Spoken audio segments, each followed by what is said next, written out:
দিদি, দুটো বৃন্দাবন যাওয়ার টিকিট দিন তো। দাদা, আপনি তো 500 টাকা বেশি দিয়ে ফেলেছেন। বৃন্দাবন যাওয়া দুটো টিকিট, তাও আবার জেনারেল কামরার, সেটা তো 500 টাকার মধ্যেই হয়ে যায়। দিদি, আমার জেনারেল টিকিট লাগবে না, থার্ড এসি বা স্লিপারের টিকিট দিন। কিন্তু দাদা, এখন তো 10টা বাজে, আর স্লিপার বা থার্ড এসির টিকিট তো সকাল 9টা পর্যন্তই পাওয়া যায়। আপনার যদি ওই টিকিটেরই প্রয়োজন হয় তাহলে আপনি কাল আসবেন। এখন এখানে শুধু জেনারেলের টিকিট পাওয়া যাবে। দিদি, আমি আপনাকে প্রয়োজনে 200-500 টাকা দিতেও রাজি আছি, আপনি শুধু যে কোনো ট্রেনের টিকিট কনফার্ম করে দিন। না দাদা, হবে না। আপনাকে তো আমি বললাম 9টা পর্যন্তই সময় ছিল। আপনি অনলাইনে বুকিং করে নিন, ওয়েটিং টিকিটে আসবে, তারপর আপনি টিটির সাথে কথা বলে নেবেন। দিদি, আমি অনলাইনে অনেকবার টিকিট কনফার্ম করার জন্য দেখেছিলাম, কিন্তু টিকিট কনফার্মই হচ্ছে না। আমার বাবার না বৃন্দাবন যাওয়াটা খুবই দরকারি, পায়ে সমস্যা থাকার জন্য না উনি জেনারেলে ট্রাভেল করতে পারবেন না। দাদা, আমি তো আপনাকে বললাম হবে না। এখন আমি নিয়ম ভেঙে তো আপনাকে টিকিট কেটে দিতে পারি না। আপনার যদি টিকিটটা এতই জরুরি হয় তাহলে কাল সকাল 9টার মধ্যে চলে আসবেন, পেয়ে যাবেন। দিদি, এক সেকেন্ড। হ্যাঁ বাবা, বলো। দাদা, প্লিজ একটু তাড়াতাড়ি করুন, পেছনে আরো লোক আছে। বাবা, 1 মিনিট দাঁড়াও।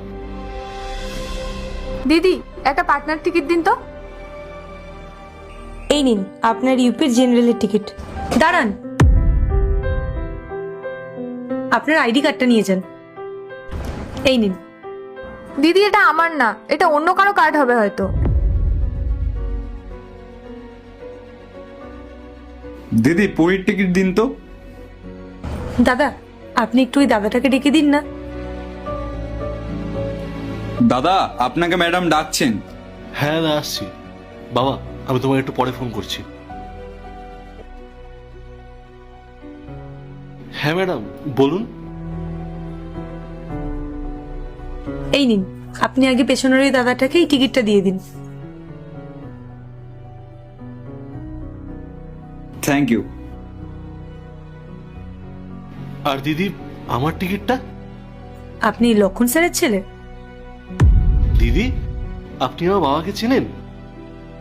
হ্যাঁ দাদা, আমি আপনার বাবার স্টুডেন্ট ছিলাম। আমি এই কল্যাণীতেই থাকি, আর আমি কল্যাণী ইউনিভার্সিটিরই স্টুডেন্ট ছিলাম। সত্যি দিদি, আপনি আমার বাবার স্টুডেন্ট ছিলেন? আমার বাবার স্টুডেন্ট সরকারি চাকরি করছে, এটা শুনে আমার খুবই ভালো লাগছে। বাই দ্য ওয়ে, স্যার কেমন আছেন? আসলে দিদি, আমার বাবা তো ঠিক আছে, মানে আমার বাবা বৃন্দাবন যাবে তো, তাই জন্য আমি